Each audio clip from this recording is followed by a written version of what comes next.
Hello people. Today we analyze the proton NMR spectrum of 8-promocaffeine. Before starting, please like and subscribe. The full proton spectrum of 8-promocaffeine is the following. It is measured in deuterated chloroform, calibrated at 0 ppm with TMS. At 1.72 ppm there is an unknown single peak, likely a solvent residual. At 7.28 ppm there is a residual chloroform single peak. The remaining signals are just 3 singlets, each of 3H area, corresponding to 3 methyl groups. These peaks are located at 3.97 ppm, 3.56 ppm, and 3.40 ppm. The correct assignment of these signals is done comparing with a MestreNova simulated spectrum.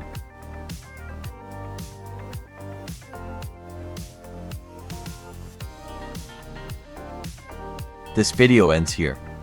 Thank you all for watching.